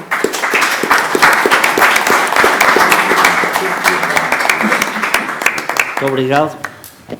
Este moderador não moderou e vai continuar a não moderar, porque, de facto, as intervenções, em geral, ultrapassaram um bocadinho o tempo previsto. Eu também não gostar a interromper, e foram muito interessantes, mas diz-me aqui o Francisco Lopes que agora que já não há espaço para conversa, dado que é um espetáculo às 9h30, e, portanto, já não há espaço. Pela minha parte, muito obrigado, e passo a palavra a todos os intervenientes, e passo a palavra ao Francisco Lopes para o encerramento. Obrigado a todos. O Sr. Vereador teve que se ausentar e delegou em mim o encerramento deste festival. Não vai ser nada de formal, nem eu tenho jeito para isso. Apenas quero dizer-vos, na qualidade de quem coordenou todo o processo de planeamento e execução deste festival, que foi um prazer estar aqui não à moda dos gredos antigos, em que discutíamos tudo com todos os cidadãos, mas nem todos eram cidadãos. E por isso pensámos que seria muito interessante apostar numa diversidade de pessoas como conferencistas em torno deste tema e da discussão desta temática com que nos preocupamos, e que para nós, pessoas essas que vêm desde a filosofia, sim, vários filósofos, mas também curadores de arte, museólogos, historiadores de arte, críticos, geógrafos, sociólogos, portanto, houve toda uma diversidade de pessoas, que é isso que faz, que corresponde também à diversidade das nossas competências e dos nossos interesses enquanto cidadãos em qualquer comunidade, e aqui nos reunimos ao longo destes 3 dias, que foram 3 dias maravilhosos, a discutir um tema que entrou no eixo da ação política do município, uma vez que é esta área das artes e do património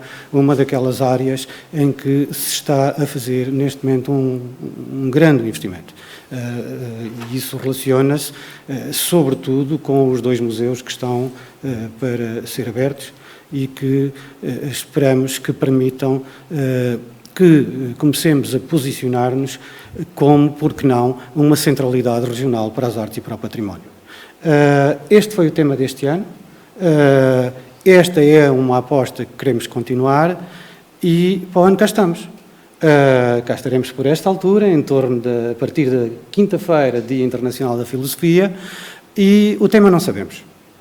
Perguntamos-vos e, portanto, ficamos à espera que, num tempo razoável, nos façam chegar propostas.